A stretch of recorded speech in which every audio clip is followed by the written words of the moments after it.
Chers amis de Radio Courtoisie, c'est un plaisir de vous retrouver tous avec les habituels chroniqueurs que nous retrouverons au fil de l'émission. Un plateau de choix pour aborder un sujet tout à fait fondamental, celui de la sexualité. L'Europe en récession, rapport amoureux compliqué, libido en baisse, natalité et fertilité en berne. Rien ne va plus en Europe. Les rapports entre les hommes et les femmes, y compris et surtout sur le terrain de la sexualité, sont fragilisés dans leur capacité à donner forme à une vie harmonieuse et à permettre par là même le renouvellement des générations. Cette récession sexuelle est le fruit d'une mutation et d'un déclin anthropologique sans précédent dans un Occident où les cadres traditionnels, les corps intermédiaires, les repères symboliques ne cessent de passer sous le rouleau compresseur du système de la marchandise et de la société managériale. Les nouvelles générations sont prises en tenaille entre d'une part une insécurité sociale et culturelle grandissante sur fond de déstabilisation des institutions qui codifient traditionnellement le rapport au corps, et d'autre part l'omniprésence de discours transposant la vieille lutte des classes sous la forme d'une dialectique de la confrontation des sexes. C'est dans ce climat délétère, de perte de confiance en soi, de vide spirituel et de défiance pour les rapports charnels ou le plaisir réel, que la jeunesse européenne doit désormais trouver sa voie, assumer des rôles bien définis et tenter de s'épanouir. Et si elle est lâchée seule dans la guerre libérale du tous contre tous, elle ne peut pas non plus compter sur l'État, un État nounou qui, à rebours du bon sens le plus élémentaire, laisse l'influence des nouveaux médias dénaturer une sexualité de plus en plus précoce et se contente de proposer des cours d'éducation sexuelle à des cerveaux encore immatures émotionnellement et déjà peuplés des images les plus dégradantes.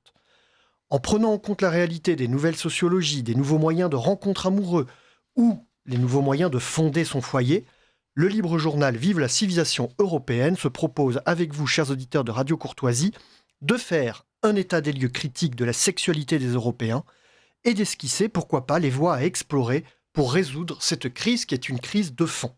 Alors pour cela, je reçois avec grand plaisir 3 invités de choix. Catherine Jongen, qui est mère de 4 enfants, diplômée en sciences de la famille et de la sexualité, sexothérapeute et thérapeute de couple, belge. Elle dirige l'association Cœur à Corps, qui fait de la protection et de l'aide au développement dans les domaines de la vie relationnelle, affective et sexuelle des mineurs notamment. Bonsoir madame, bienvenue sur le plateau de Radio Courtoisie.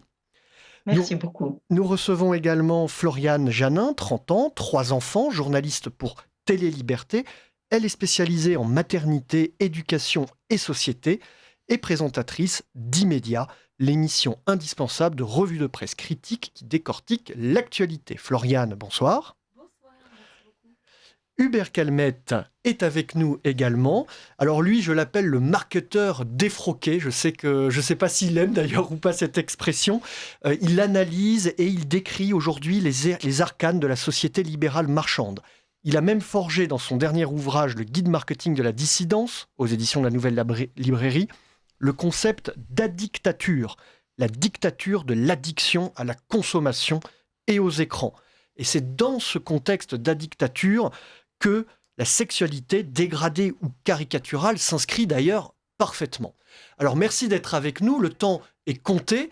Je voulais d'abord commencer, puisque c'était le titre de l'émission, celui de la récession sexuelle. Concrètement, et je vais me tourner d'abord vers Catherine Jongen, est-ce qu'on peut mesurer quantitativement ou qualitativement cette récession? Peut-on réellement parler d'une récession? Alors moi, je vais essayer de partir surtout de ma clinique, hein, de ce que je constate dans mon cabinet. Alors, de fait, les chiffres, je les laisserai peut-être à Hubert, hein, mais c'est sûr que quand on voit le taux de natalité au niveau de l'Europe, on voit bien que ça chute. Ce que j'observe dans mon cabinet, c'est évidemment une grande baisse des relations sexuelles dans les couples durables.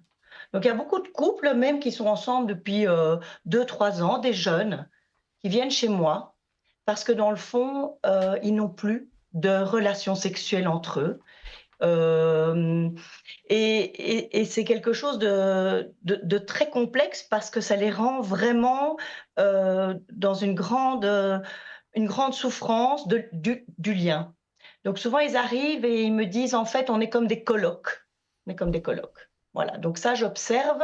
Alors j'observe pas chez les jeunes, hein, de 23-24 ans, mais j'observe ça, chez les personnes qui ont 30 ans, 40 ans, 50 ans, 60 ans.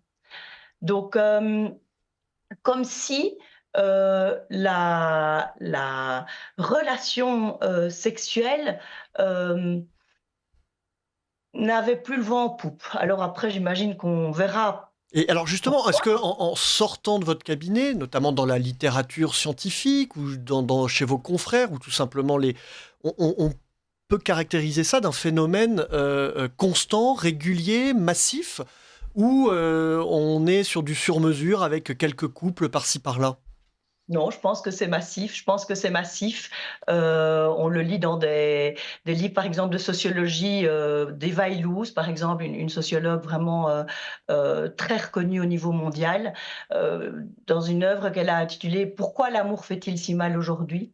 Les gens, en fait, sont dans une, au lieu d'essayer de trouver une alliance dans le couple et un peu un réconfort, en fait, ce qu'on observe, c'est que les gens arrivent souvent, comme s'ils étaient entre guillemets «des ennemis». Moi, je dis souvent, en fait, on est dans une histoire d'amitié dans un couple, durable, heu et ici, il y a quelque chose, il faut dire que le néo-féminisme n'y est pas pour rien, et j'imagine, que Floriane, connaît très, très bien ce dossier.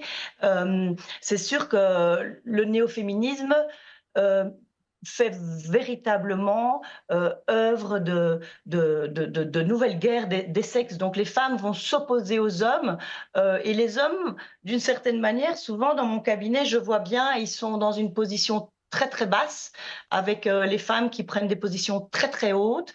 Euh, et donc, non, non, ce Nous que sommes, j'observe. nous sommes entrés d'une certaine façon dans une société assez féminine avec des valeurs plutôt horizontales, un rapport peut-être plus affectif et sensible aux choses. Et effectivement, les hommes et leur virilité se trouvent de plus en plus mal à l'aise dans ce monde d'une certaine façon. Oui, très, très mal à l'aise et la beauté, je trouve, du pulsionnel sexuel masculin est vraiment, tout à fait, reléguée comme étant quelque chose de profondément mauvais, alors qu'en fait, c'est profondément beau, justement, cette, pulsion sexuelle qui pousse les gens, à se retrouver au niveau du corps dans un élan vital, heu, beh, qui est le fruit de la sexualité, c'est-à-dire des enfants, en fait. Mm. Donc c'est sûr que quand on traite tous les hommes de porcs, comme hein, on a entendu vous voyez dans ces slogans balance ton porc, etc. Il ne faut pas s'étonner évidemment qu'il y ait une récession sexuelle catastrophique. Mhm. Donc moi je pense que justement il faut pouvoir aujourd'hui euh, retrouver la beauté de l'harmonie entre les hommes et les femmes, que certains hommes soient parfois plus féminins et certaines femmes plus masculines. C'est pas ça le problème en fait. Mhm. Mais la beauté du pulsionnel sexuel est vraiment à revaloriser, je pense. Hubert Calmette, avant de balayer, puisqu'il y a plusieurs faisceaux de causes qui nous amènent jusqu'à cet état critique de la vie sexuelle en France et en Europe, est-ce que vous avez d'autres indicateurs quantitatifs, qualitatifs pour mesurer cette récession de votre point de vue? Oui, les indicateurs, ils sont liés évidemment aux aspects dévastateurs de la société de consommation, hein. C'est l'angle par lequel, pour ma part, je prends le problème.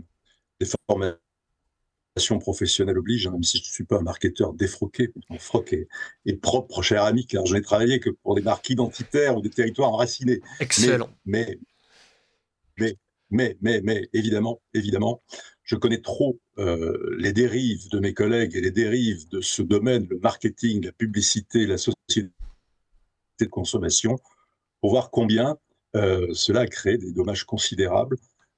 Et on peut quantifier les choses, hein.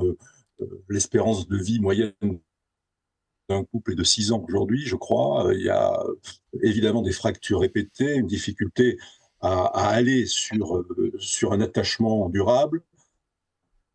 Les femmes allemandes, parce qu'il y a une enquête il n'y a pas longtemps sur les femmes allemandes diplômées, déclarent à hauteur de 40%, hein, c'est pas rien, de ne pas vouloir d'enfants, car ça remet en question leur vie personnelle et leur carrière, etc., etc. Il y a une angoisse à des niveaux jamais atteints, hein, sur différents sujets, et notamment, ça a été soulevé par Catherine, le fait de draguer pour un garçon, hein, est devenu quelque chose de problématique, car on est suspect d'être un porc. Balance ton porc, excusez du peu, comme si nous n'étions pas programmés pour conquérir. Il ne s'agit pas de violenter, évidemment, hein, tout ça c'est du délit, et même d'insulter, tout cela ça n'est pas acceptable. Mais draguer, bon sang, c'est quand même dans la nature des choses. Donc l'homme d'une certaine manière est castré, et dans un contexte où la société de consommation l'invite au zapping permanent.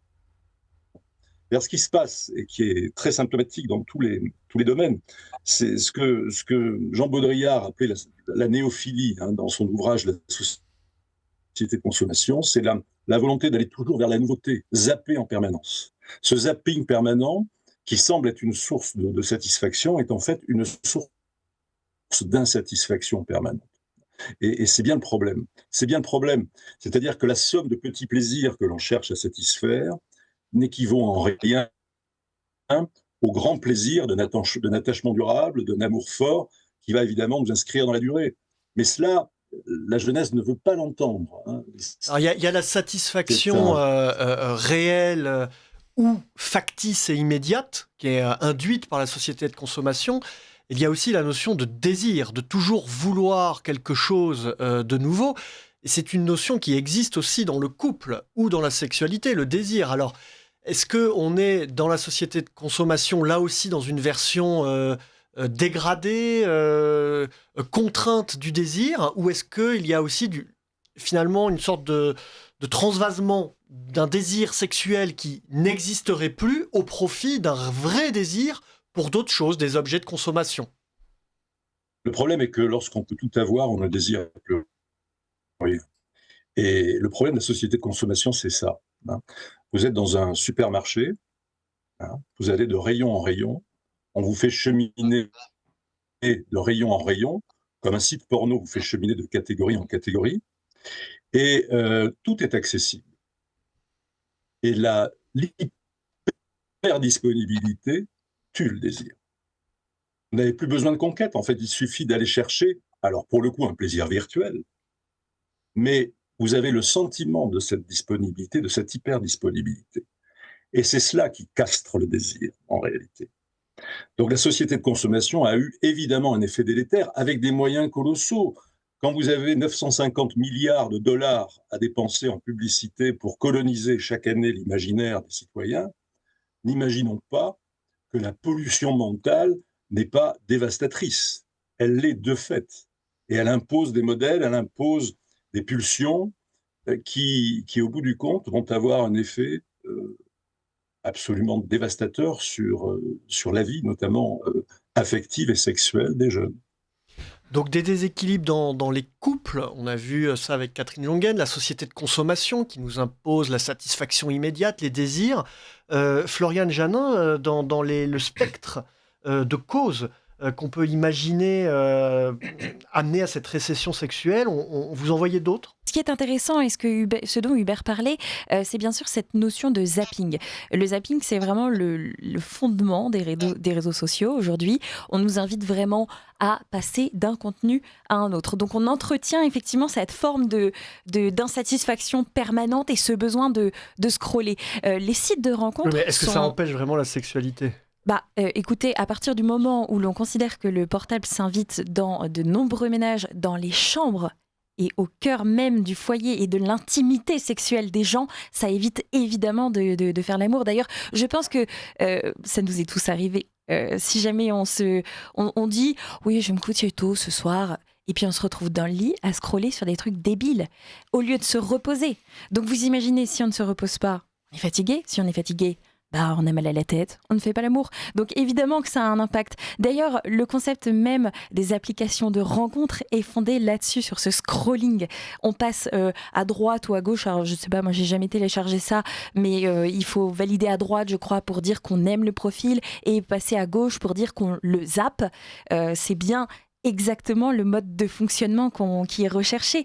Et je crois que ce qu'on peut évoquer pour aller un peu plus loin, c'est bien sûr c'est la question du porno aussi, qui, à partir du moment où le portable s'invite dans la chambre, ou le scrolling s'invite dans la chambre, si le porno s'invite dans la chambre, c'est dévastateur. Et je crois qu'on commence tout juste à parler de cet effet dévastateur du porno sur les couples, sur l'imaginaire sexuel Vous ne pensez pas couples. Que ça stimule certains couples? Je pense que ça colonise l'imaginaire. Je pense que le porno, par ailleurs, est une sexualité qui est fondamentalement masculine. C'est pas une sexualité qui est recherchée particulièrement par les femmes, ou du moins les femmes pensent que c'est la sexualité à laquelle elles doivent accéder et qu'elles doivent accepter aussi. Mais je ne pense pas que ce soit la sexualité qui les satisfasse. Je crois qu'il y a un critère qui est intéressant aussi, c'est la satisfaction sexuelle des femmes. Aujourd'hui, elle est très basse, vraiment scandaleusement basse même, et il y a beaucoup de femmes qui disent même ne pas avoir d'orgasme. Enfin, vous imaginez un peu la tristesse de la société à laquelle on arrive. Je ne suis pas concerné. Oui, je parlais d'orgasme féminin, donc oui. Tout va bien jusqu'à présent. Je vais donner la parole je ne l'ai pas présentée, à Gabrielle Fourquet, qui est avec nous, notre chroniqueuse, et vous souhaitiez prendre la parole, Gabrielle? Oui, je voulais juste réagir, Romain, quand tu dis vous ne croyez pas que le porno puisse stimuler des couples. Moi, je pense qu'il y a un autre élément qui est la différence d'âge.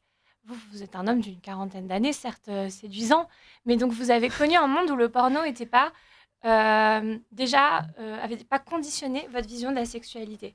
Moi, j'appartiens à une génération où les filles, à partir de 12 ans, sont exposées à des pseudo-désirs masculins qui font qu'en fait, elles sont déjà d'emblée pas discriminées, mais dégoûtées par la sexualité, parce que ce qu'on leur vend, ce qu'on leur dit, c'est que la première fois, ça fera mal, et qu'on va leur faire subir des choses qui sont dégradantes, parce que tu comprends, c'est ce que veulent les garçons entre 14 et 17 ans. Donc très très jeune, on est confronté à... Donc, ça ne peut pas stimuler la sexualité d'une femme, et ça ne peut pas stimuler celle d'un garçon, puisqu'il va forcément être déçu. Donc, le couple, pour moi, ne peut pas se nourrir uniquement ne peut pas vraiment être pleinement sexuellement épanoui s'il s'appuie sur un fantasme pornographique, parce que le pornographique est un scénario qui se nourrit de pseudo-messages qu'on envoie à la jeunesse, mais aussi aux gens plus âgés. Enfin, il faut quand même imaginer les contenus des sites pornographiques. Et les ne recherches. rentrons pas dans le détail. On imagine. Les recherches. Je crois que dans le top 10 des recherches, je crois qu'il y a le mot viol. Enfin, rendez-vous compte un peu. Donc c'est violent, vraiment violent. Avant de faire notre première pause musicale proposée par Pierre Leprince, je voudrais qu'on se rappelle que vous avez évoqué les rencontres. Et qu'on scrollait. Je crois qu'il y a eu une bascule en 3 ou 4 ans des moyens de se rencontrer. On ne rencontre plus sa compagne, donc éventuellement potentiellement sexuelle, ni au travail, ni dans le métro, ni chez les amis, mais fondamentalement par les applications. Donc on a eu un basculement total, et ça va avoir forcément une incidence. Un message d'un auditeur. Les racines du mal actuel en Occident, la guerre des féministes contre la masculinité, remonte, il me semble, à la faction subversive des surréalistes, probablement infiltrés par le nihilisme trotskiste.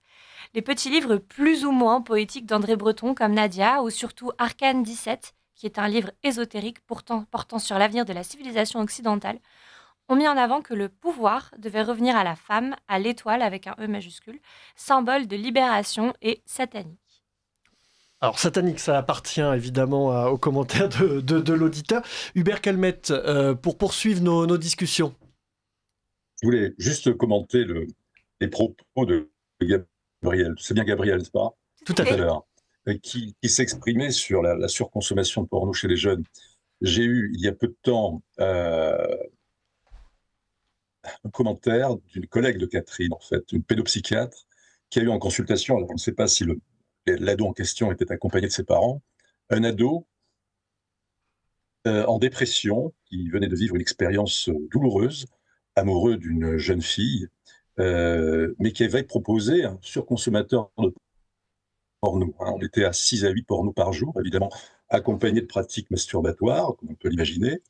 Et il a proposé à cette jeune fille, de façon insistante, hein, je cite, un gangbang interracial bisexuel sans protection.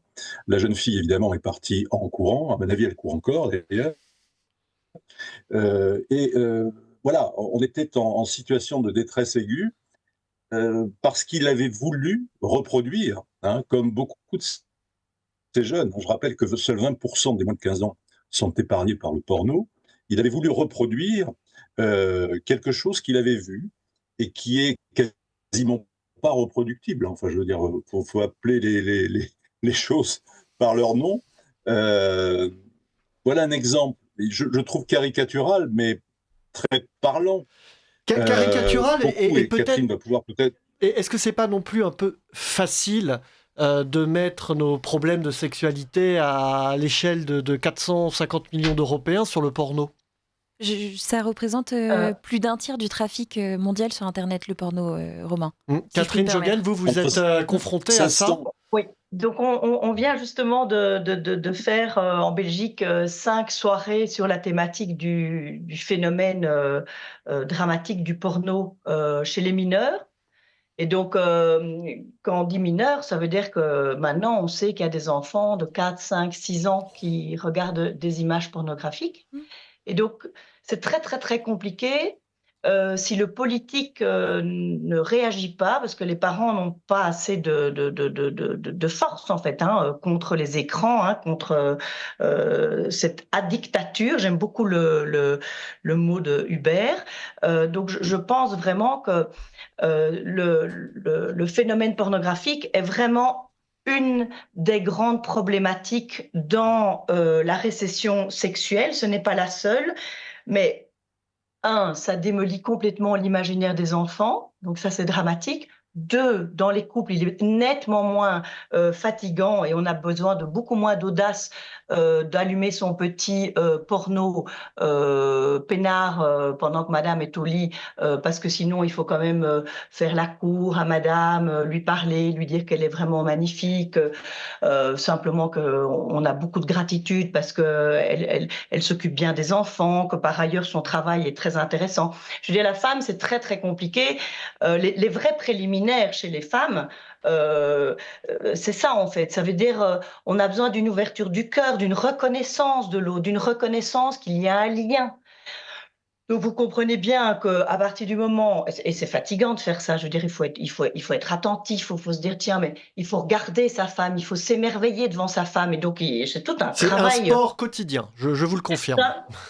Voilà, c'est un sport quotidien, et franchement, c'est une des choses que je travaille beaucoup dans mon cabinet, c'est-à-dire que je dis, mais monsieur, qu'est-ce que vous désirez?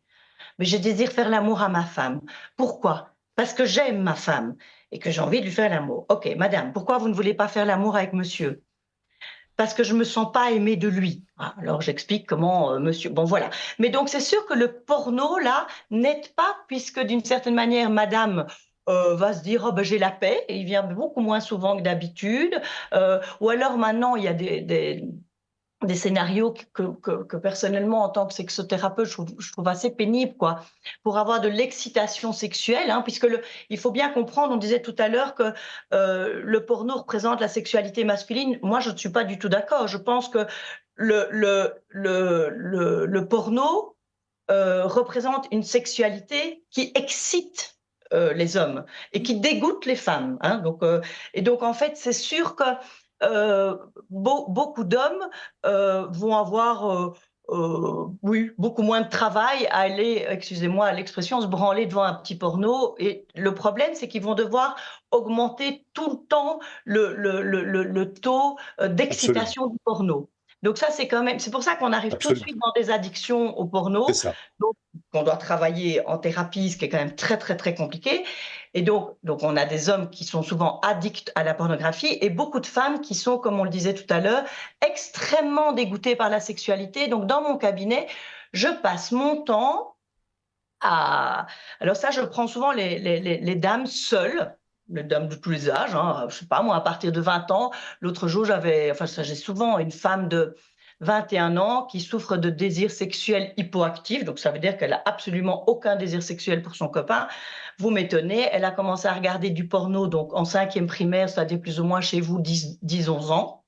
Et puis elle a eu des jeux sur Snapchat avec des adultes. Je vous passe les détails pour pas choquer trop les auditeurs.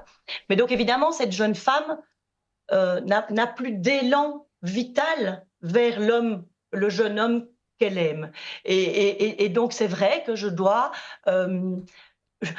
vraiment faire tout un travail, comment est-ce que je dis, de rééducation sur la beauté du corps sexué, la beauté de la jouissance partagée, la beauté simplement de faire.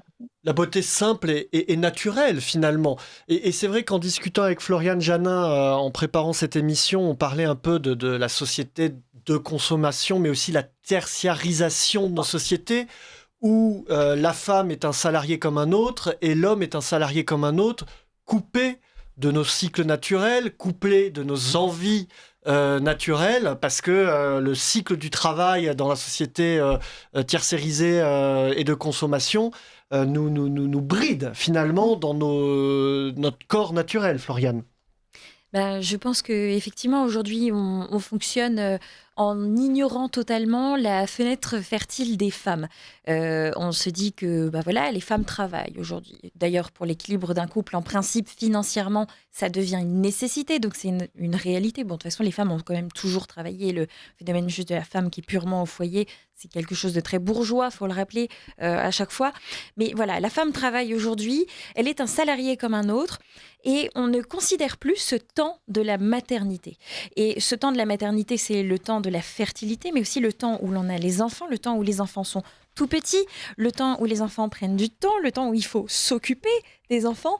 Ce temps-là, il prend donc beaucoup de place dans la vie de la femme. Il y a aussi donc le temps salarié. Donc la femme se retrouve assez débordée finalement.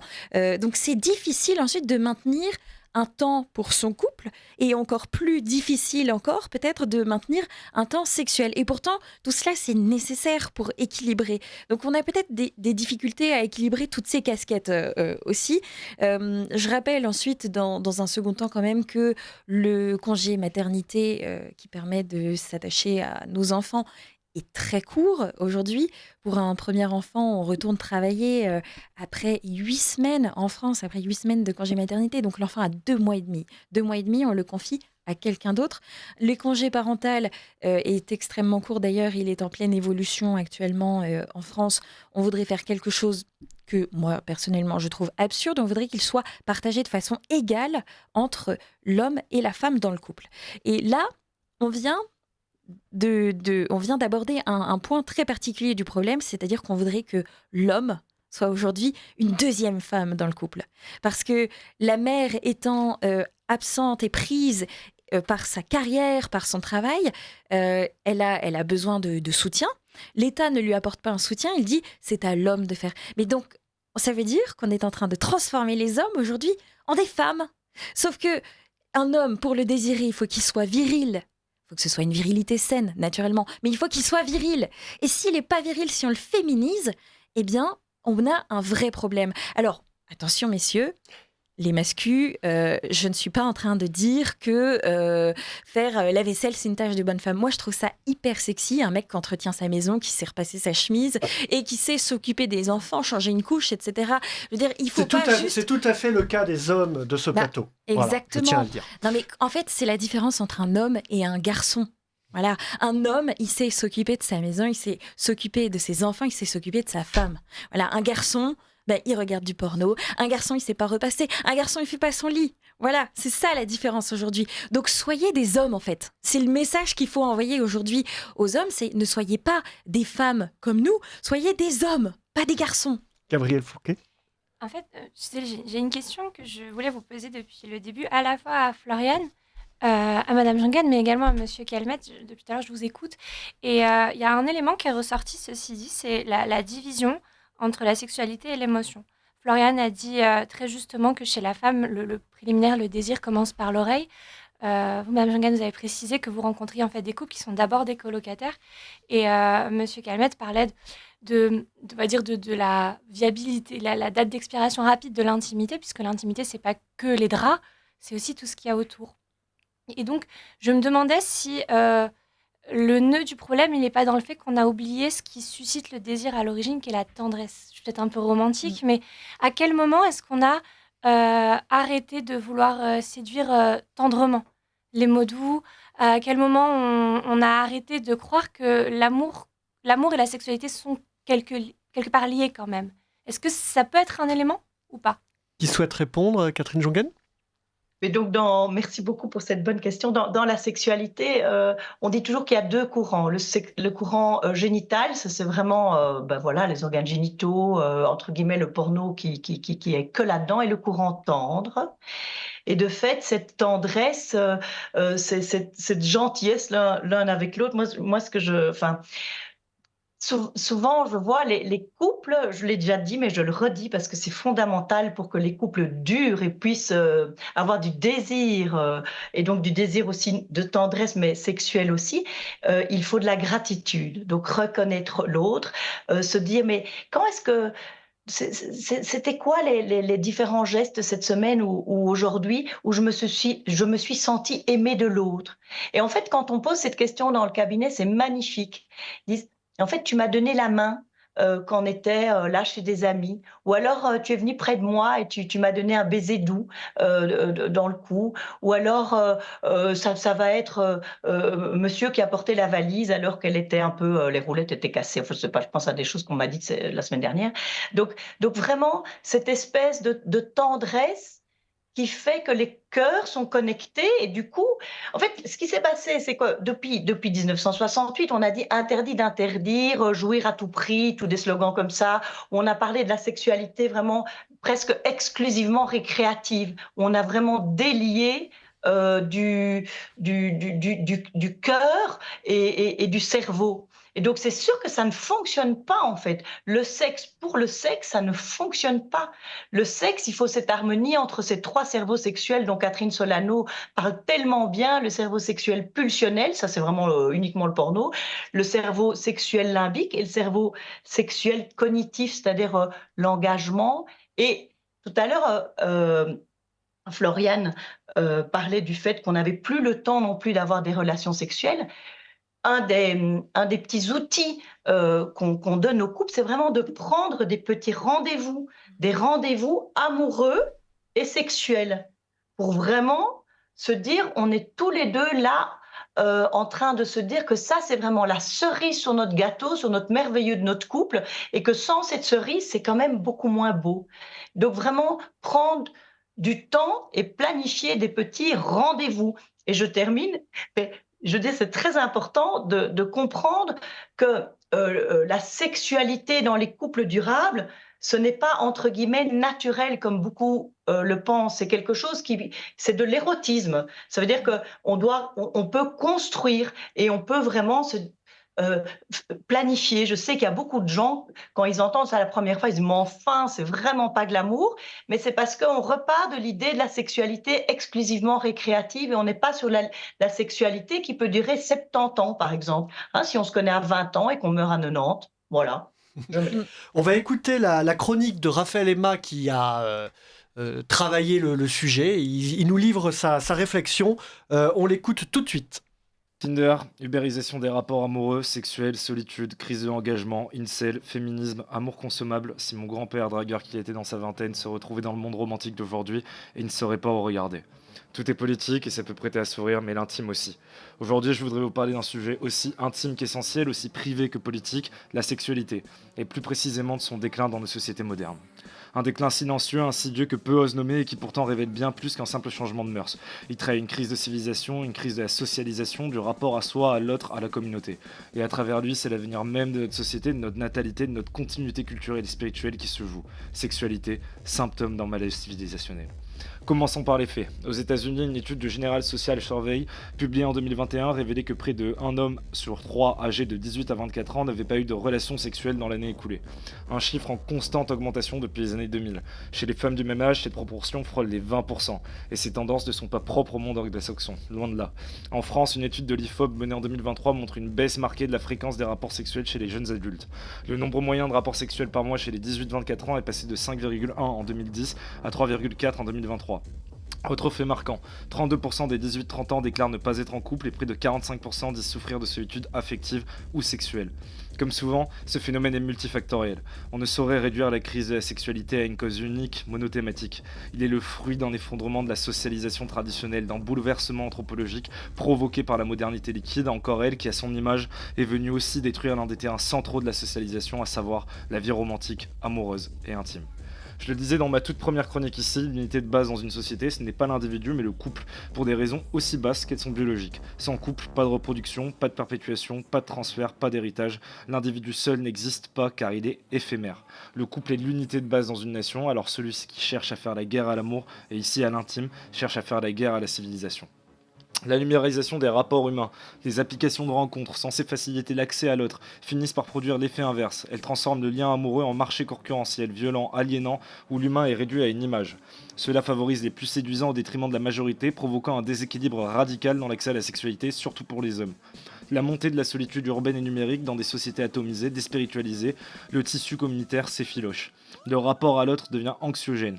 La peur du rejet, de la comparaison, de l'échec inhibe toute spontanéité.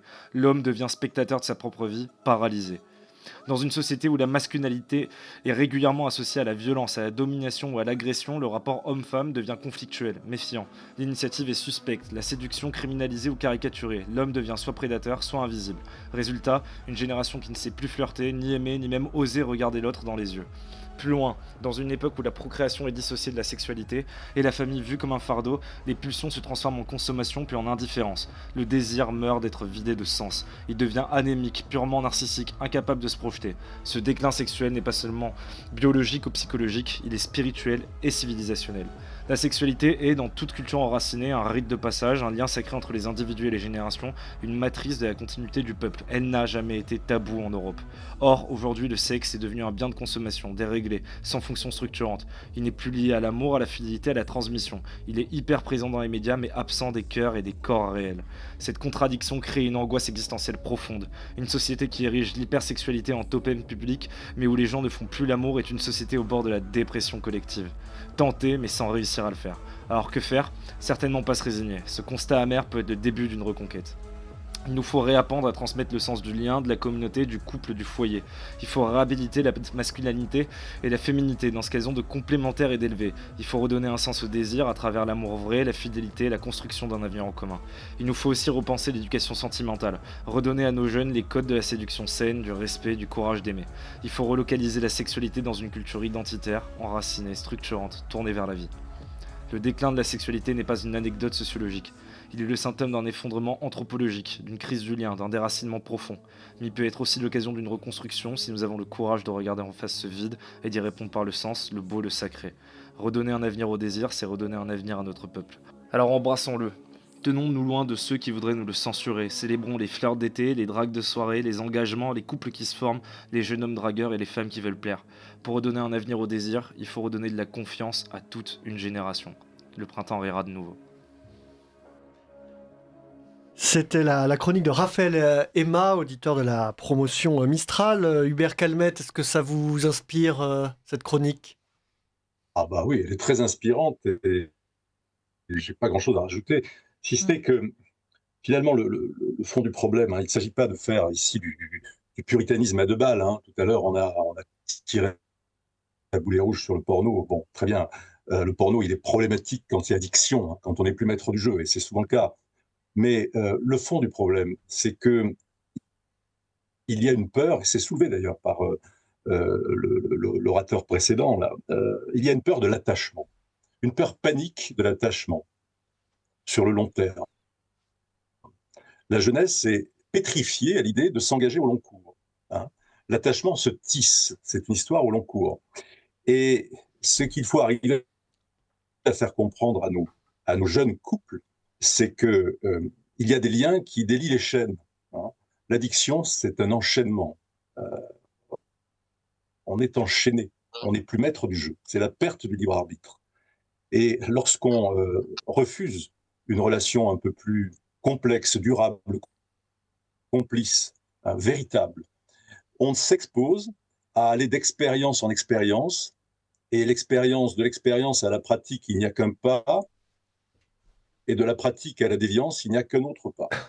C'est ça le problème. C'est-à-dire qu'en fait, cette soif de liberté est en fait vouée à l'échec si on ne comprend pas que le plaisir absolu, c'est celui, comme disait Catherine tout à l'heure, où on arrive à conjuguer l'amour avec un grand A ou avec un A moyen, ne soyons pas dans le syndrome du prince charmant, là, pour le coup, hein, et une vie sexuelle, pourquoi pas débridée, mais réelle, hein, revenir à l'amour véritable. Donc il y a des liens qui délient des chaînes, et ces liens, il ne faut pas en avoir peur, même s'ils s'inscrivent sur la durée. Un projet de vie, c'est pas un coup pour un soir, salut. Et c'est un projet de vie qui est véritablement un projet jouissif. Je donne la parole à Floriane Janin. Je rebondis sur vos propos, Hubert. C'est vrai qu'on a bien dézingué le porno, mais je pense qu'au contraire, en revanche, il faut réhabiliter absolument l'érotisme. Absolument, ça c'est vital. Et je pense qu'on a également un problème de standard, en fait, aujourd'hui. On se dit que pour s'engager, il faut faire un super mariage qui va coûter de l'argent. On se dit que pour avoir des enfants, il faut avoir une chambre par gosse. Ça, c'est aussi un standard très moderne. On se dit que on fera des enfants quand on sera prêt, quand on aura la situation. On se dit que on en fera un autre quand on aura changé de voiture. Et en fait, je pense qu'il faut penser à l'inverse. Je pense que quand on a envie de s'engager, c'est l'énergie de s'engager qui va permettre de faire un beau mariage. De toute façon, un beau mariage, c'est pas de l'argent qu'on va mettre dedans qui fait qu'il est beau, c'est l'engagement que l'on prend vis-à-vis de l'autre. Je pense que quand on a des enfants, les enfants, ça oblige. Donc, on va trouver des solutions pour se loger correctement, et la petite famille qu'on est en train de créer.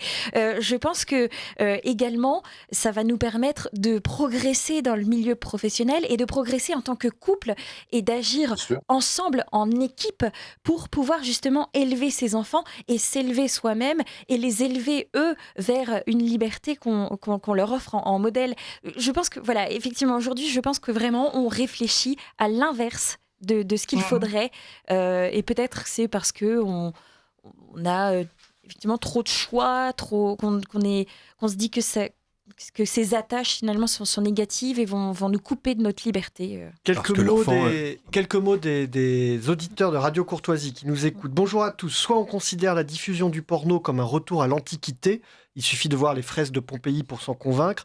Soit on considère que tout le système de publicité diffusé dans nos sociétés, le porno est générateur de frustration et de dérèglement. De toute façon, quand on visionne un porno, si on est empathique, on éprouve un malaise en voyant des adultes, dans le meilleur des cas, se livrer à des pratiques trop souvent dégradantes.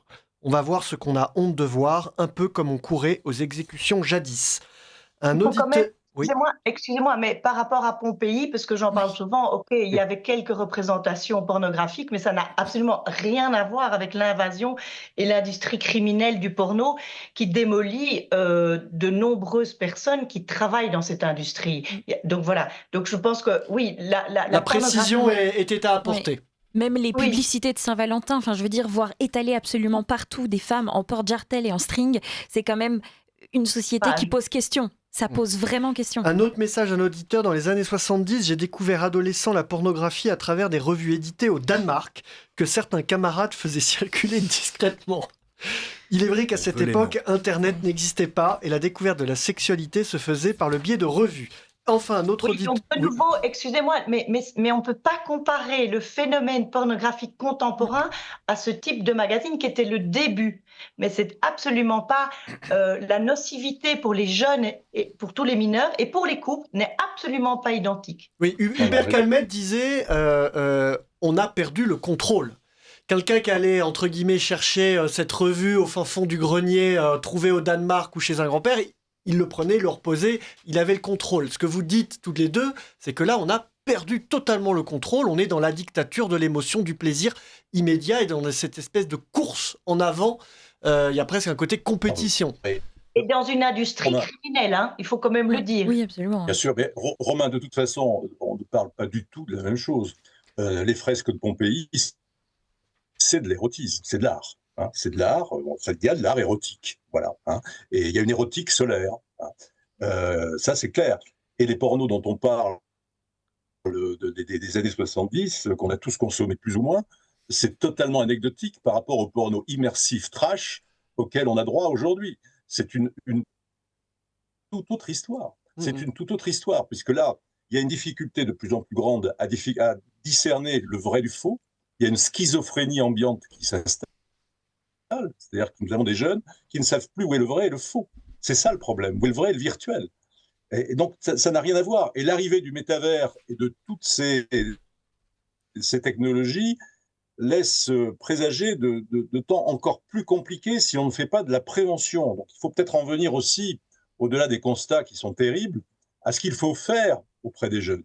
Hein, ce qu'il faut faire auprès des jeunes couples pour les prévenir de cela, leur faire comprendre que tomber dans l'addiction, c'est un vrai problème qui va casser leur couple. À terme, c'est une évidence. Hein. 60% des jeunes couples vont se séparer. Voilà, ça, voilà. C'est pas uniquement à cause du porno. Donc, des couples, hein, pas des gens mariés, des couples. Des jeunes couples aujourd'hui, les jeunes couples aujourd'hui, à 60%, vont se séparer. Voilà. Donc, si on n'a pas un minimum d'explication auprès des plus jeunes, qui vont être confrontés au porno très jeunes, Catherine l'a rappelé tout à l'heure, très jeunes et de plus en plus jeunes, si on n'a pas un minimum d'explication de texte pour éviter que ces jeunes ne soient bombardés, fracassés par des images qui vont s'implanter en eux, une image qui est implantée en vous, elle y reste à vie. Et vous n'avez pas la touche delete ou favori dans votre ordinateur personnel. Elle va venir en superposition sur tout votre imaginaire. Donc ça va façonner des personnalités, ça va façonner des comportements, ça va façonner des vies. Il faut juste avoir conscience de cela. Et dès le plus jeune âge, il faut avoir un discours là-dessus, préventif. On donne des consignes aux plus jeunes sur les substances nocives, que je sache. Je crois que le discours de l'État, justement, face à ce péril, n'est pas à la hauteur. Je crois que toute l'éducation sexuelle qui est plutôt mal faite. Oui, évident. tout à fait. Donc, Parler, mettre un... Pardon Catherine, allez-y. Non, mais c'est vrai que votre éducation chez vous ou la nôtre avec le guide Evras, autant je pense qu'il est nécessaire de faire une éducation à la vie relationnelle, affective et sexuée, je vais dire, parce que les petits n'ont pas encore à être sexualisés. Autant beaucoup de pédopsychiatres et de spécialistes de la santé mentale s'insurgent par rapport au caractère très idéologique qui vient quand même du planning familial international qui s'est lié avec l'Organisation mondiale de la santé pour produire les standards européens de l'éducation à la sexuelle, hein, que ça soit aussi bien en Suisse, en France, en Belgique, aux Pays-Bas, etc. Et en fait, on constate quand on lit, et chez vous, Sophie Odiger avec Maurice Berger et d'autres ont fait un travail colossal. Chez nous, on a été aussi beaucoup à travailler sur cette question. On constate non seulement que ce type comment est-ce que dire de guide ne respecte pas les lois de nos pays. Hein. En tout cas, en Belgique, c'est comme ça. Ça ne respecte pas la légalité, mais en plus, ça respecte absolument pas le développement psycho-affectif des enfants. Et donc, c'est vraiment considéré comme faisant des effractions psychiques. Il faut quand même comprendre que le visionnage de porno chez des mineurs, c'est du même type que des abus sexuels réels, en fait. Il faut comprendre que quand on arrive chez des thérapeutes, on va devoir vraiment désensibiliser ces traumas. Et une chose qu'on connaît très, très peu et que moi, j'observe beaucoup en cabinet, ce sont vraiment les abus aussi auditifs. C'est-à-dire que non seulement on peut être abusé parce qu'on est touché, ou violé, le plus grave, on peut être abusé parce qu'on a vu des images effractantes, que ce soit nos parents ou un amant, etc., enfin le visionnage, mais aussi l'auditif. Nombre de patientes dans mon cabinet, plus les femmes, faut-il le dire, viennent avec des abus sexuels sévères parce qu'elles ont entendu, soit à 10 ans, 11 ans, 15 ans, etc. Et donc, c'est sûr que moi, je pense qu'il faut véritablement faire de la prévention et surtout de l'éducation à la beauté du corps sexué, à sa finalité, aux liens nécessaires entre le cœur, le corps et le cerveau, etc., mais de manière ajustée. Il y a vraiment un travail politique à faire. Je dois concéder que en vous écoutant tous les trois, peut-être que je me rendais pas compte à quel point le porno avait tout envahi et pouvait être aussi nocif. J'ai peut-être été un peu naïf. Oui, Hubert ? Oui, je reprends votre question sur le rôle de l'État, le rôle de l'éducation sexuelle, etc. Le problème que nous avons, c'est toujours la même histoire, c'est les travers dans lesquels tombent nos gouvernants, qui est de focaliser une éducation sexuelle sur la question des minorités sexuelles, de la tolérance sexuelle, etc., et ne pas aborder ce qu'évoquait Catherine à l'instant, c'est les fondamentaux. Des fondamentaux vraiment sur lesquels il faut... Voilà. Moi, arriver aujourd'hui dans une situation où on fait pénétrer dans les écoles des associations LGBT qui vont prêcher la tolérance est un scandale absolu quand on n'est pas au clair sur le discours qu'on va tenir sur les fondamentaux. Ça crée un biais considérable. Et je ne parle même pas de ce qui s'est produit à Bordeaux il y a quelques mois, les drag queens qui débarquent financés par la mairie de Bordeaux pour raconter à des enfants de 3 ans des histoires de petits garçons qui se transforment en petites filles. Là, on touche le fond des piscines, pour le coup. Non, là, je parlais simplement de l'éducation sexuelle. Et là, le discours de tolérance, les bons vieux travers gauchisants qui sont toujours en filigrane dans ces programmes sont, à mon avis, totalement en dehors du coup. Il ne s'agit pas d'être intolérant, ce n'est pas le sujet. Mais revenons aux fondamentaux. Vous rajoutez à cela un discours de dévirilisation porté par les publicitaires aujourd'hui, qui n'en finissent pas de jouer par transgression, parce que la transgression crée l'impact sur des ambiguïtés. Vous avez Eram qui dit par exemple, comme disent mes 2 mamans, la famille c'est sacré. Voilà, ça c'est le claim, la signature de la marque Eram, etc. Vous avez des marques qui jouent à fond sur ces sujets-là parce qu'ils créent de l'impact et donc de la notoriété à bon compte. Tout cela mis bout à bout, agrégé, participe de cette dévirilisation que pointait du doigt Florian tout à l'heure. Alors juste avant de faire la deuxième pause musicale, je voulais quand même vous lire 2 témoignages d'auditeurs qui, à leur façon, expliquent la forme d'équilibre qu'ils ont trouvé donc dans leur couple et dans leur sexualité. Bonjour mesdames et messieurs, aujourd'hui âgé de 85 ans, je constate que j'ai été assidûment dragué plusieurs dizaines de fois par des représentantes du sexe féminin, âgées de 15 à 60 ans, alors que je n'ai résolument dragué que 2 de ces personnes. Je peux vous assurer que ces dames et demoiselles sont prêtes à tout lorsqu'elles ont jeté leur dévolu sur vous. Finalement, j'ai vécu pendant 50 ans avec mon épouse sans jamais la trahir. Donc ce monsieur, visiblement, a été assailli de toutes parts et il a résisté. Ouais, félicitations à lui. Voilà, un autre message. Alors attention, pour être aimé par une femme, il faut être propre, ne pas laisser traîner du linge sale. Bah oui. Il faut avoir un peu d'humour et la faire rire un peu de temps en temps. S'entretenir physiquement sans en faire tout un plat. Ne pas être difficile quand elle cuisine, la complimenter des efforts qu'elle fait, lui rappeler qu'elle est belle, s'arrêter de faire l'amour dès que la femme l'ordonne, quand le bébé pleure ou le gamin tape à la porte des parents. Je n'ai jamais changé les couches ni lavé mes gosses et jamais je ne me suis baladé nu ou en slip dans la maison. Je ne lave pas les assiettes, mais je coupe le pain ou la pastèque. Et je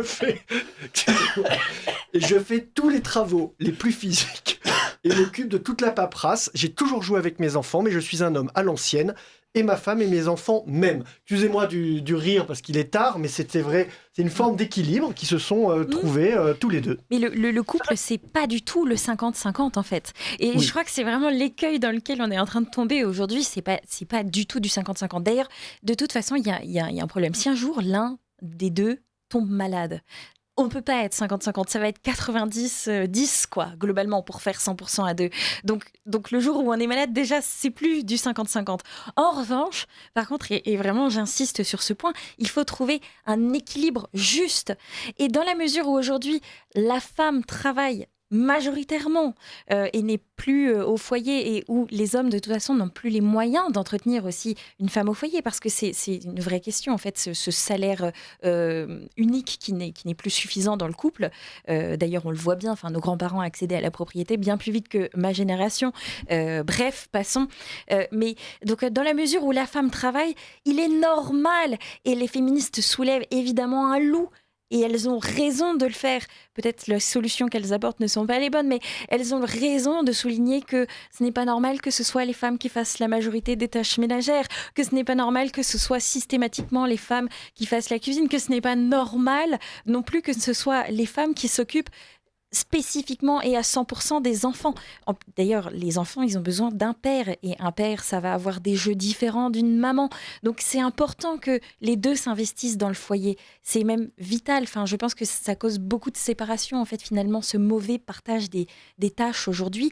Et c'est une question de respect, en fait, tout simplement, de sa femme, déjà, que de viser dans le panier à linge si c'est elle qui fait les machines, et que de faire la vaisselle si c'est elle qui fait la cuisine. Premièrement, mais c'est aussi une question de la valeur qu'on met dans les tâches du quotidien. Et pour moi, ces tâches-là, aujourd'hui, elles ont perdu beaucoup de valeur. On se dit, oui, bon, c'est un truc, c'est un peu nounouille. Moi, j'aime pas repasser les chemises. Voilà, alors je dis que c'est ma bonne femme qui le fait. Scoop, hein. Moi, j'aime pas repasser les chemises non plus. J'aime pas nettoyer le sol. Vous partagez J'aime ça pas avec faire des mon machines. épouse. J'aime pas. Voilà. Par contre, je le fais et je le fais avec amour, parce que je le fais pour mes enfants, parce que je le fais pour qu'ils aient des tenues élégantes. Je le fais pour moi aussi, et je le fais pour mon homme. Enfin, ça me paraît normal, mais parce que j'ai trouvé un équilibre dans mon foyer qui me permet de le faire avec amour, et parce que je le fais, parce que je sais que d'autres tâches que je n'aime pas faire sont faites en parallèle. Vous appréciez cette émission? Alors aidez Radio Courtoisie à en produire d'autres. Rendez-vous sur soutenir.radiocourtoisie.fr. Merci d'avance. Nous revoilà en studio. Alors, j'ai une mauvaise nouvelle. Il y a notre ami et camarade Martine Sellner qui est indisponible pour intervenir en duplex. Donc, je vous rappelle, et j'espère que je l'aurai dans la prochaine émission, donc dans un mois tout pile, pour qu'il intervienne sur le Remigration Summit, donc le sommet consacré à la rémigration. C'est un événement particulièrement important qui aura lieu le 17 mai prochain à Milan. Jean-Yves Le Gallou, qui était là dans la première partie de ce libre journal du lundi soir, participera comme orateur français à ce grand sommet. Donc notez la date, le 17 mai à Milan, le sommet pour la remigration. Le mois prochain, nous espérons avoir Martine Sellner avec nous. Un auditeur qui nous dit que la naïveté de certains propos d'auditeurs montre qu'ils n'ont aucune idée de la perversion de cette vague de destruction, je pense qu'il parle du porno, qui devrait faire appliquer des mesures radicales pour la préservation de l'État et du pays, parfaitement comparables à celles prises contre les stupéfiants dans des pays qui respectent leurs citoyens comme Singapour. Je pense que la plupart des orateurs qui sont là vont acquiescer. Alors, avant de se quitter, puisque l'émission a quand même avancé, je voulais vous poser une question. Catherine Jongen, Hubert Calmette, Floriane Janin, un peuple, une société où la sexualité serait saine et épanouie. À quoi ça ressemblerait, Catherine Jongen? Et il y aurait sans doute déjà beaucoup plus de bien-être au quotidien. Je pense que quelque part, il y a beaucoup de frustration à cause de cet élan vital qui n'est pas rencontré ni chez les hommes ni chez les femmes. Donc je pense qu'il y aurait quelque chose... alors, depuis la nuit des temps, la problématique autour du pulsionnel sexuel a eu besoin d'être canalisée par la société, par des règles morales. Et c'est vrai que je reviens avec ce fameux interdit d'interdire et jouir à tout prix. Je pense que, en tout cas, ce ne sont pas des bonnes balises parce que ça fait maintenant une grosse cinquantaine d'années qu'on essaye de faire fonctionner les couples avec ces nouvelles balises. Et en fait, on voit bien que ça ne porte pas ses fruits. Donc, avoir l'impression pour les êtres humains d'être des objets de consommation, de plaisir, je pense que ça ne fonctionne pas. Très bien, merci. Alors, pour ponctuer un peu ce que vous dites, je trouve la remarque de cet auditeur très intéressant. Il dit, il faut rappeler que l'amour dans le commerce pornographique est souvent payant, alors qu'une relation sexuelle est gratuite. C'est comme... Pas toujours. Pas toujours, Pas toujours. oui, pas toujours, mais Alors, c'est un peu comparable à l'allaitement. Les femmes peuvent allaiter gratuitement et on leur vend toujours du lait en poudre pour remplacer ce qu'elles peuvent produire naturellement et gratuitement. moi, je dis quand même toujours, puis je laisse la parole aux autres, mais à quel point faire l'amour dans un couple durable, ça coûte rien. Ça coûte vraiment, enfin, ça coûte rien, Mhm. et ça fait vraiment du bien. Parce que dans le fond, on a cette petite hormone qui émerge au niveau de l'orgasme, qui s'appelle l'ocytocine, et qui est vraiment l'hormone du ciment du couple. Donc, en plus, il y a plein de bienfaits. On dort mieux, on a moins mal à la tête. Enfin, ce n'est que bon pour la santé. Voilà, que demande le peuple? Floriane Janin, en quelques mots, très très rapidement, une société ou un peuple qui sexuellement épanoui, à quoi ça ressemblerait?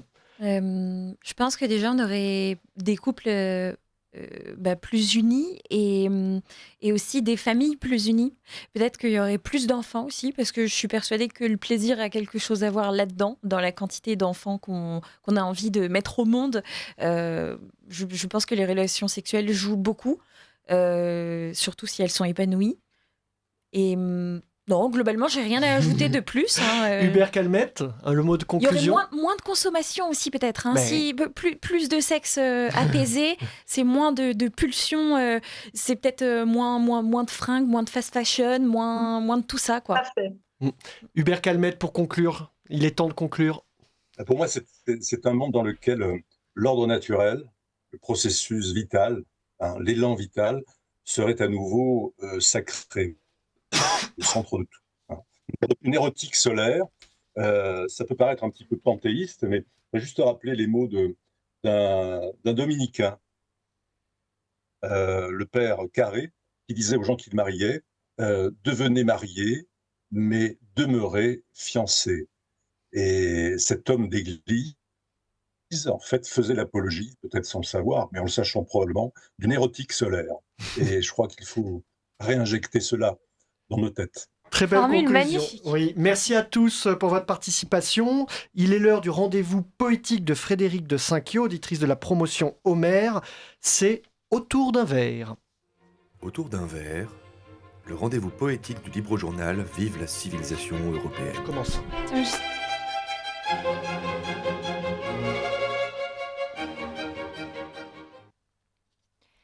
Romain, connaissez-vous l'histoire de mes pères? Sans eux, je ne répondrais d'un fort caractère. Frédéric, bien sûr, je la connais par cœur. Mais je sens que votre âme s'abandonne en cette heure. Je ne veux refroidir votre ardente ferveur. Racontez-moi les mots tout brûlants de chaleur qui touchèrent votre âme, vos sens et tout votre être quand vous étiez enfant auprès de vos ancêtres. Gonflez votre poitrine. Allez, montez en chair, libérez vos avis. Parlez tout haut, ma chère. Face à vous, je me lève, m'avance et me présente, vous confiant nûment comment ces résistantes vagues ont secoué mon cœur depuis l'enfance. À 4 ans, mes parents se quittaient sans silence, jetant un sort à l'enviable permanence et invitant au bal les premières souffrances. Ma mère, une autre vie épousa sans tarder, mon père élut le mutisme pour s'y murer. Un jour, la fillette aux larmes évaporées se targua d'un beau-père en tout point adopté. D'une liaison funeste, elle sut faire le deuil, préservant ses parents, affrontant les écueils. L'enfant devint adulte à l'âge où l'on s'amuse, où l'innocence est reine, où la poupée est muse. Respectant le chagrin de son père esseulé, elle usa de remèdes pour le réconforter. De la vie de sa mère, elle ne parla plus. Point plus que des bonheurs menus comme ingénus, qu'elle expérimentait dans ses plus beaux atours. Ces joies du quotidien revêtues de l'amour. Du côté maternel, l'épanouissement coulait abondamment, tout naturellement, comme un lait nourricier dont le liquide épais colmate chaque brèche diluant ses aspects. L'idylle suffoqua après quelques années. Un trait fut tiré sur l'âtre recomposé. La versatilité pénétra de nouveau les humeurs d'un foyer condamné au barreau. L'entrée d'un troisième homme dans l'herbier maternel fut assez bien perçue, quoique moins solennelle. Je ne vous connais que trop bien, et c'est déjà que vous lui avez réservé tout votre éclat, votre hospitalité et votre grâce innée vous ont fait intégrer le dernier arrivé. À vous, je ne peux rien dissimuler du tout. De ce haut personnage, j'appréciais les atouts. Mais les ondes multiples causées par les séismes ont laissé bien des traces précipitant le schisme. Si je rêve d'emprunter aux pics leur hauteur, qui suis-je pour pardonner des autres les erreurs? Comment en vouloir au père de mon enfance, blessé par une vie privée de consistance? Se détestant entre eux, ces hommes ne s'accordent que pour maudire celle qui sema la discorde. Et vous les aimez tous? Autant qu'ils se repoussent. Notre mariage augure de terribles secousses. C'était Les Beaux-Pères par Frédéric de Cinquiaux que nous saluons et que nous remercions. Et il est temps maintenant, Gabriel Fouquet, puisque vous avez le micro, de nous lire, de nous faire partager votre grand frisson. C'est l'heure de la boussole artistique de Gabriel Fouquet. Cyrano de Bergerac, acte 3, scène 10. Roxane est prise de court par l'audace de Christian. Cyrano, bravement, obtient pour son protégé un bien cruel trophée, un baiser. Si la postérité a retenu la fameuse question « Un baiser, mais à tout prendre, qu'est-ce ?» l'affirmation qui la précède interpelle. Des larmes au baiser, il n'y a qu'un frisson. Soit le seul moment de la pièce où le célèbre Gascon troque charnel contre idéal. Si vous n'avez pas encore eu l'occasion d'écouter les murmures de l'excellent, bien que trop mûr, Édouard Baer sous le balcon d'Alexia Giordano, au Théâtre Antoine à Paris jusqu'au 29 juin, contemplez à l'envi le splendide film de 90 avec Gérard Depardieu. Un conseil peu original, je vous le concède, mais les chefs-d'œuvre sont éternels. Quand Cyrano lèvera les yeux vers Roxane, fermez les vôtres et remémorez-vous le délicieux frisson qui préface un baiser. Puis, plongez. Abandonnez-vous à cette promesse. Si d'aventure la pudeur vous bridait, si vos sens vous trahissaient, laissez l'art vous rappeler ce qu'est la chair emportée par l'ivresse de l'amour, pour paraphraser Javier Ruiz Portela. Dans Les esclaves heureux de la liberté, paru en 2012, il nous invite à ne pas craindre la chair enivrée des amants, à célébrer la chair extasiée qui à une autre chair s'accroche et à une autre âme se suspend. S'accrocher et se suspendre. C'est littéralement ainsi qu'Alice Renavant a obtenu son étoile à l'Opéra de Paris, en s'accrochant et se suspendant aux lèvres de Mathieu Gagnon. Pendant près de 2 minutes, le couple tournoie dans un pas de deux d'une grâce infinie entre classique et contemporain. Ce tableau, désormais célèbre du ballet Le Parc d'Angelin Préliocache, se prolonge cette année dans les 4 saisons d'Antonio Vivaldi.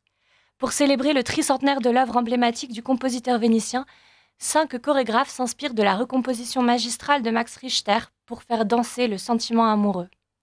Intitulé « Les saisons de la danse », ce projet filmé diffusé par Arte Concert fait s'enlacer musique, nature et corps. 4 saisons, 4 chorégraphies, 4 paysages, 4 duos de danseurs, 4 états du couple amoureux. Au printemps, évidemment, l'amour naissant et étourdissant. À l'été, la passion incandescente. À l'automne, la lutte et les doutes. À l'hiver, la rupture et la peine. Sur le papier, il s'agit d'une prière païenne, un rituel des temps lointains. À l'image, il vaut mieux se passer de l'automne et l'hiver, l'hétérosexualité semblant hélas réservée aux beaux jours. Il y a des accents érotiques troublants dans le printemps imaginé par Franck Chartier dans ses saisons. L'envoûtant corps à corps des 2 interprètes n'a rien à envier à la crudité des corps anguleux dessinés par Egon Schiele au début du XXe siècle. Les dernières années de l'enfant terrible de la sécession viennoise s'exposent justement au Léopold Museum à Vienne jusqu'au 13 juillet 2025. Schiele disait peindre la lumière qui vient de tous les corps. Ses portraits et autoportraits convoquent le crépuscule plutôt que l'aurore. La puissance de la ligne de l'esquisse, combinée à l'intensité des regards et à la suggestivité des poses, nous rappelle le lien inextricable qui unit le dessin et la poésie. Certains trouveront peut-être l'art de Schiele trop cru, trop frontal, trop intense. Moi, je l'aime passionnément. Ces lignes sont sublimes dans le sens visconscient du terme. Entre ses mains, la beauté émerge du chaos. Il suscite des frissons, des rafales d'émotions, des vertiges. Dans Les Piliers de la mer, sorti le 2 avril dernier, Sylvain Tesson s'interroge. Le vertige ne serait-il pas l'élargissement de soi, plutôt que le racornissement dans la peur ? Cette définition siérait aussi bien à la peur du vide qu'au désir, et même à l'amour. Ma génération peine à aimer. Peut-être devrait-elle déjà réapprendre à frissonner. L'excitation est préambule à la poésie, cet art tout européen de sacraliser les pulsions de vie, de mort et d'amour qui nous traversent. Le frémissement des sens traduit une impatience de l'âme, un désir, notre ancrage dans la réalité. Il prouve que nous habitons le monde qui nous entoure. Et c'est en l'habitant ce monde que l'on peut en être le poète et l'amant. Pauvre, je ne peux pas vivre dans l'ignorance. Il me faut voir entendre et abuser. T'entendre nu et te voir nu, pour abuser de tes caresses. Paul Éluard. Merci Gabriel. Tous ces conseils, toutes ces références seront à retrouver sur le site de l'Iliade et de Radio Courtoisie. Je vous remercie. Merci pour vos commentaires, vos témoignages. Merci à nos invités et je vous dis à dans un mois.